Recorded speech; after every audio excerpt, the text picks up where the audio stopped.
Hey.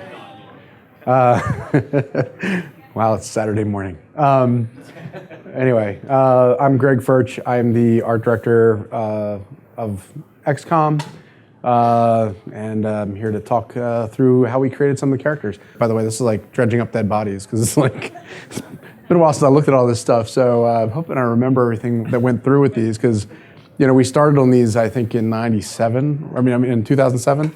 Not 97, 2007. And so it was, it's been a little while, but I'm assuming that everybody knows what XCOM is, right? Yeah, all right, good. So just in case you didn't, I had that in there. But XCOM is a game that was done back in 1993, 94. And so ever since XCOM, there hasn't been an XCOM, right? So when we went to set about making XCOM, the biggest problem was that your best reference was a game that was 17 years old. And in some ways that's both great, and in some ways it's also not so great. So, because there was nothing like that, nothing had done what we were about to do. And so this is XCOM, as awesome as XCOM was from the art side. This is 320 by 240 graphics. And not super awesome in that sense. At the time it was great, but nowadays, there's a lot more we can do. And so as we started XCOM, a lot of the mentality that we had as a team was, what did they do? Why did they do it? Was it because of a tech restriction, or was it because of the best answer? In a lot of cases, it was a tech restriction. In some cases, it was actually because it was really actually a pretty good answer. So trying to go through and filter that was one of the hardest things we had to do. As you can see, graphics made a bit of a change from 1994 to 2007 when we started and when we ultimately shipped. So the standard was a lot higher. There was a lot more we wanted to do. On top of it, our characters weren't going to be real little all the time. They were actually you were going to get this close. Like, what we wanted to do was we wanted to leverage the emotional attachment you had for the characters you had been building up, and actually get the camera down and kind of, do what most turn-based games have not been able to do, and actually make it really immersive.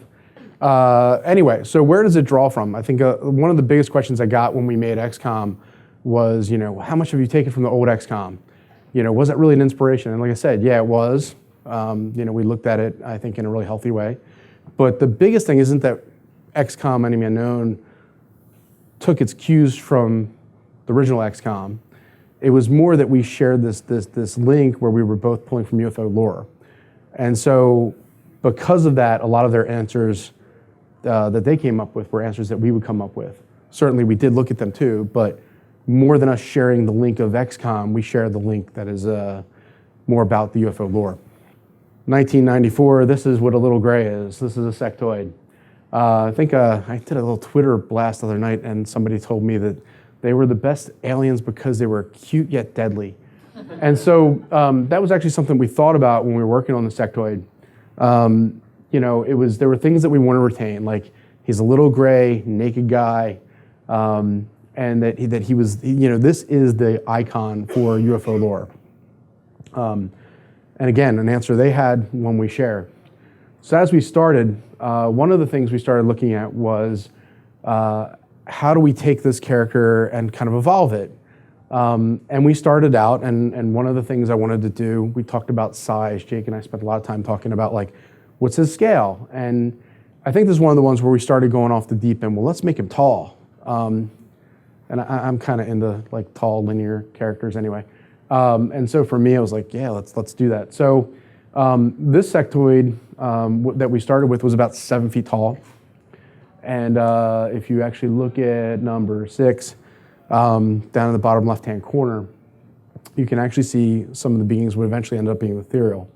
But as we were doing these, it just didn't feel right. And so we ended up coming down on number 9. Sorry, I'm trying to read from here.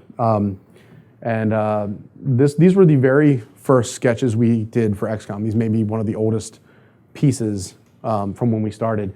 This is probably from June or May of 2007.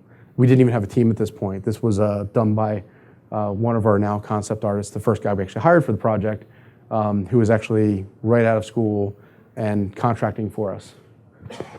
Piero McGowan. You should look him up. He's pretty great. Anyway, and so we settled on that guy, but one of the things we realized was like maybe we were getting a little ahead of ourselves with like making him 7 feet tall. It just didn't feel right. It felt kind of strange. So my phone call to Piero was, hey, let's shrink him down to about 4 feet, and then let's make him a little emaciated. Let's give him that big belly from the original one a little bit. Let's make him look like he's kind of got a swollen abdomen, and really kind of push the sinewy feel of him. But again, you know, we're really going for those almond eyes, that gray feature. Like this is our version of, you know, the iconic little gray. And so you can see at the end of the day, after we tried all that stuff, where we came down was really not that far from where the original XCOM came down. That brought us to the next character, the Muton. And so this was a particular favorite of mine because I didn't think that a guy in a green unitard was particularly scary. So he's got that posture though, he's got those fists. But when we started thinking about him, the things that I really wanted to pull from, and again, he's not as iconic of a character as Little Gray, right, the Sectoid, but the things that I responded to with him were his green color and his purpley pink face. And so those were the two things that we were really going to stick with. And so we started exploring him, and he went through some phases where he was actually like a pro wrestler kind of thing. And then we settled down where it was like he didn't feel primal enough. He felt like a pro wrestler, right? And so we went with more of this apish feel and this apish posture. And again, the second one from the left is the one that I kind of responded to the most. And we started pushing that, with the back view being the bottom right. And we started coming down there. And the idea with him was, you know, he's really sort of an orc. I mean, you know, he's your soldier foil. And so we were really pushing that, but I wanted to push the tribalness of him. Again, that's where the tattoos and the pinkish skin come from. And then, you know, we pushed it even forward a little bit more with, you know, again, we retained the green armor and really pushed hard on him. And so, but again, we wanted to get that posture. So it wasn't a human standing up, but he was kind of gorilla-like. So then we went into the armor, and because that was a little too noisy, and trying to get established what the alien look really was. And the Muton armor, this really keyed everything for how we developed our alien language. And so I kind of described it at the time as like an organic Art Deco, like it's got repetitive flowy lines that kind of move throughout the armor. And this was really what we latched onto for doing UFOs and for doing alien base and all that stuff.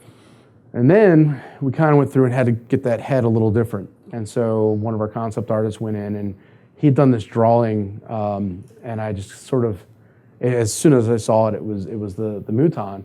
And what I loved was the soullessness in the eyes and that blank kind of feeling that you get with him. And from that we put it all together, and this is really the final concept that we came down on with the Muton. And he turned out absolutely great. And there's so much that happens in that animation of him. I was actually looking at the model of him, and he almost looks like a little plushie. You know, he's kind of like a teddy bear. But when you pose him, he's just so intimidating. And so that's the final in-game character. Again, the difference of 17 years or more, and versus the original game. But again, you can tell the pink skin, the green suit, like that was the thing we were really keying off of. And then the floater. This is everybody's favorite. So, you know, with the original XCOM, there were some really common tropes that they played to. One of the things, if you've got a bad guy, he's got a cape, or horns, or he's got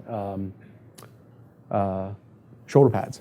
And so the floater has two of those things. He's got the horns and the cape.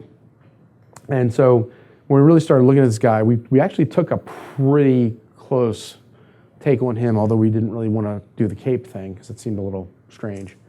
And the original guy actually looked kind of like that. And then that didn't feel right. He really couldn't get the cover well because he was too long. And so we ended up going with this, which is much more, I think, a little more original than what we had the first time. And you know, again, it's got the little floaty ball piece. Like we retained that. We wanted kind of to keep some of the things that made sense with him, and you know, his flotation device, and then put the jets on him, and this was where we came down on, which we felt was like a pretty unique feel for him. And again, the final in-game versus the original version. Again, you can see, you know, we wanted to have that pink skin on him as well, and then push the cybernetic stuff a little bit harder. Chrysalid. So this was the most intimidating character that came up.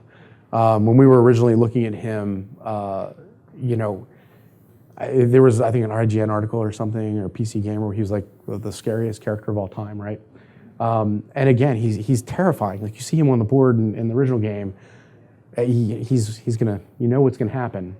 And so while he was sort of the most intimidating in that sense, approaching him, he was also probably the easiest character we did. We were working on something else, and there was a sheet came in, and there was one silhouette that didn't fit, sort of like the sectoid images. And it was like, this one image doesn't work. And as soon as we saw it, both Jake and I were like, that's the Chrysalid. And so he never really changed from that drawing. But some of the things that we really wanted to key off of with him is, you know, he's a little bit crab-like, and there's that just crazy expressionless face. You know, those eyes are super important to him. And so as we started approaching him the same way, that's why this is kind of why the silhouette worked. The original silhouette we got was in the bottom there, that next to the soldier. And again, as soon as we saw that was the Chrysalid. And then we went about kind of like trying to pull that expressionless face and those eyes into the Chrysalid. But this character was pretty much developed. I mean, he was kind of a one-shot. Like, as soon as we saw him, I don't think we ever really had any choice but to make him the Chrysalid. And then the biggest thing about the Chrysalid is, well, how do you make him do all the cool stuff he's got to do? And so we actually did a sheet of how he ruptures from a human once you've been impregnated. And so my concept artist didn't have any fun with this at all. But it was trying to find a way where we could get this thing to burst. There's a huge moment in the game. It's kind of cool. Definitely an art opportunity. And so, you know, my concept artist dove in, and again, this is Piero's work, and totally made it happen. As soon as we saw this, we're like, we got to do this. I also had animators offering to wash my car to do this as well. And so that's where we came down. This is the Chrysalid now versus the previous one. You'll notice we do a lot of little glowy bits on our characters, and it's not so much that I'm a fan of glowy bits, but like, it really helps to make the characters read in the game, especially a game that has a lot of night missions. And so, you know, we do kind of push that a little bit, but again, I think you can see the kind of like that blank. He doesn't have the smile, but he's got that blankness in the face that we really wanted. And the Cyberdisk. This is actually my personal favorite. It's the simplest character from the way it looks, but when we describe this one, a lot of times when we start a character, the designers, Jake or Nanda or whoever it is, will actually give what I'll get as a sheet, and it describes what the character does. One of the nice things is with having had the original XCOM, even as old as it was, we had a nice list of like, okay, this character would do this sort of thing, even if those got tweaked or changed a little bit, we at least had the right vector for where to go. And so with the Cyberdisk, he was always described as sort of like a clown car. You know, like, we wanted to have him have this one look and then this other look that was completely different. And so as we approached him, the biggest thing was, how do you make such a simple character also be so complex? And so as we started with I keep wanting to say Sectopod. As we started with the Cyberdisk, it was really like, what were we doing along the surface of this mirror-like silver disk, right? And so trying to cut these panels up and have some surface interest, but then also, you know, keep it really simple to create that extreme end of when it opens up. And so this was the initial sheet that we started with him. And we started looking at some different stuff and how does he actually open and what's inside. And then that's, you know, what he is closed, right? But then he opens into that. And so how we got all that stuff stuffed inside of those two little discs. I don't know. The magic of rigging. Our rigger is wandering around here too today. But yeah, absolutely genius stuff trying to get all this stuff. There's so much stuff that comes out of this character and how it all compacts down. And the grenade throw is like one of my favorite things. So, but yeah, probably my favorite character in the game. Which brings us to the Sectopod, when I kept talking about the Sectopod. This was another one that was pretty cool. I don't know if did anybody ever see the initial pitch movie that we did, like with the giant Sectopod coming out of the barn? We originally kind of wanted him to be large. There were some issues with that. And so we really went full circle. This is a character that we went over and over with. Like he was, 2 stories tall at one point and, this giant, just robotic mess of parts. And then we kept going back and forth and kind of changing and adjusting as the design for this character changed. And he was probably like the last alien that we ended up doing. And so as that was happening, he kept changing and evolving. So we have this giant, tall robot, like Iron Giant kind of almost. And then at the end of the day, I ended up back in the same posture. I don't want to know how much money I spent wasting time chasing around on this. But anyway, at the end of the day, we ended up with basically what was the same sort of posture as the original and hopefully a little scarier. But he walked sort of the same and sort of had the same mechanics. And it really wasn't something I set out to come back to, but at the end of the day, when we concepted him, after we started with that, we usually look at the initial idea, but this character took, a couple years to actually evolve. I was kind of like, wow, I pretty much ended up making a very similar character. But again, I think in a lot of ways that's good. It shows that some of their ideas were actually really right on. And so that one ended up being our Sectopod and the Ethereal. So this guy is uber evil because he has a hood, he's got shoulder pads, and he's got a cloak. And I mean, the Ethereal is so cool. This is such a great character. Again, we kind of wanted to steer away from the shoulder pads, but like I love that vacant hood and that giant like negative space in his head.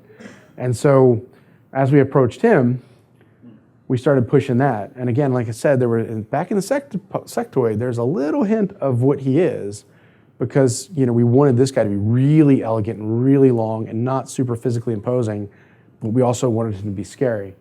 And so as we started looking into him, we ended up with this hooded, sort of metal helmeted hood of a character. Again, the red robes we wanted to key off of. We actually wanted to keep all that, but we felt like we needed to figure out what's underneath, right? And so where we had settled is the two characters on the right, your right, or my right, sorry, the two over here.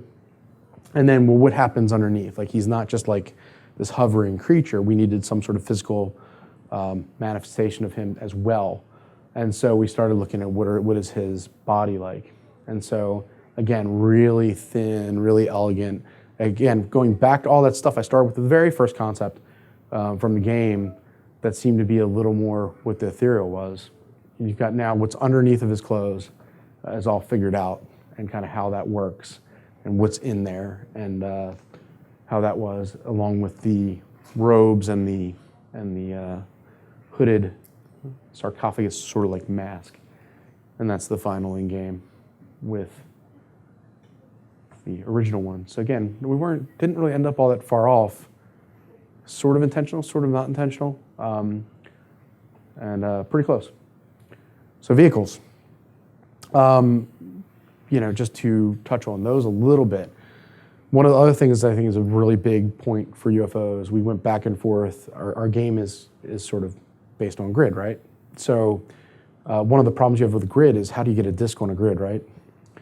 And so the disk is really important from again a UFO point of view. Your first UFO has to be a saucer, right? Like it can't be square. And so it presented a lot of really weird challenges. And so when you look at the original one, it's actually a little plus. And again, not setting out to necessarily recreate the original, but looking at what they did, we went back and forth on this. And from a design point of view, it's got to be a plus or it's got to be a square. that doesn't float well with me. So I'm trying to get things round and make them look like a disk. And so as we approached this, we came up with the design of the UFO, and again, that's pretty close, right? But what we did was I actually made the bottom of the UFO the disk, and we made these fake visual walls, or all they serve is really a visual purpose. Those little like force fieldy kind of energy things, which you also picked up in the Firestorm, right? To round off and make a disk. But ultimately what's underneath of there is exactly what you need to gameplay-wise to make the game more playable. And then that's the final. But again, it's actually kind of a plus.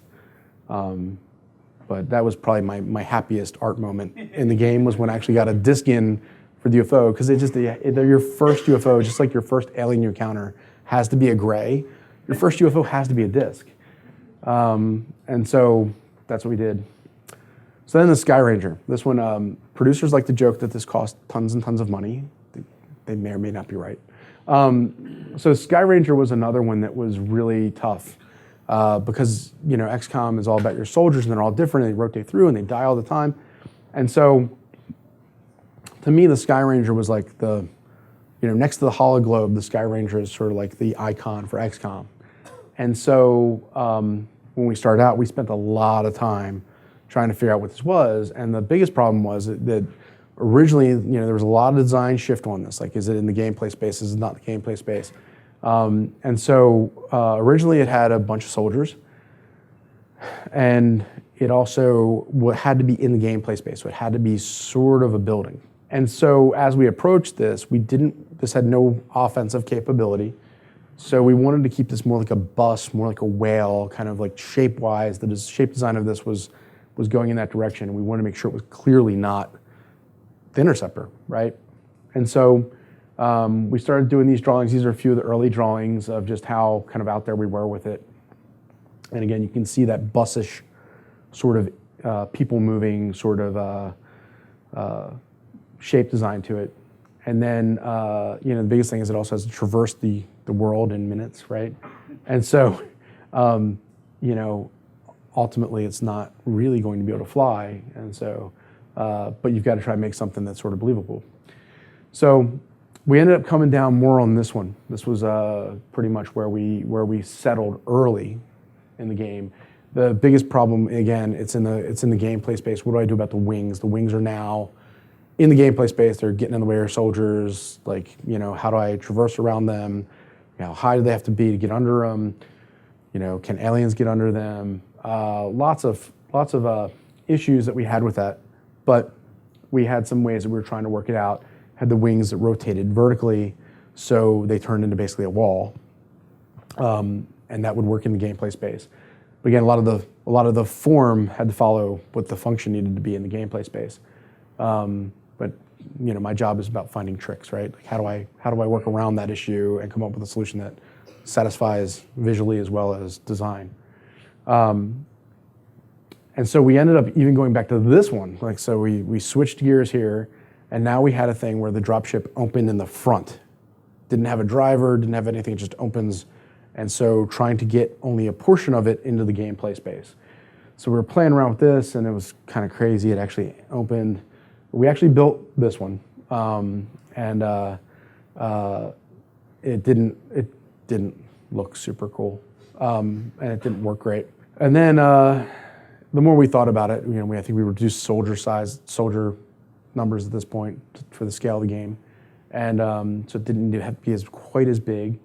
And so we kind of also decided, like, well, maybe it doesn't have to be in the gameplay space at some point, but at this point it still is. So my solution was we actually retract the wings instead of having them this way, because they were taking up too much real estate in the map. So we actually rotate them back, which is a feature that stayed in the final design of the ship. So being super unhappy with all the solutions I had at this point, for one reason or another, I sent all my concept guys off to spend 2 hours just brainstorming. Like, just go make some sketches and come back. So I stopped everybody, and they started working. And one of our concept artists at Firaxis sang, who was kind of like just helping me out. He was on another project. He did it, and this is what he came up with. So there's this little drawing that I get, and I'm like, wait a minute, that's actually kind of cool. And so you can again see the wings that retract for getting in the base and taking up less gameplay space on the map. And then the final design, which we ended up coming down on, which is very similar to the original, even to the point where I actually added, the nice yellow trim to it, and it actually even has the same call number as the original one. But yeah, we ended up landing fairly close. I didn't actually even realize how close we landed on this when we had done, when we did our announcement with Game Informer. They came in to see us, and I had realized at that point when I was looking, I'm like, wait a minute, we actually are pretty close to the original. We actually ended up painting this image to kind of show how close we were for that. So yeah, we really didn't end up in much of a different place. So at the end of the day, the dropship is on the map. The wings retract. It's kind of out of the way, but it takes up a little less footprint, so we can fit it in different places. And then the Interceptor. So this was the last vehicle we really had. This was the original one. Again, we kind of looked at this, and then we disappeared into concept land on it, and we ended up coming down here. So once we had looked at the original, we kind of just put it away and we stopped thinking about it. And this is where we ended up. And again, had to have vertical takeoff and landing, just like the dropship, for gameplay reasons. And we went back and forth a little bit on how would that work, but this is where we came down, and that's the final design. And again, as Game Informer had come in, I wasn't so sure. I was like, wait a minute, that looks a lot like the original one, like the two wings split in the back and everything. And sure enough, we're actually pretty close. But again, sort of a happy accident that we ended up that close, I think. And that's it. So anyway, hopefully that was fun.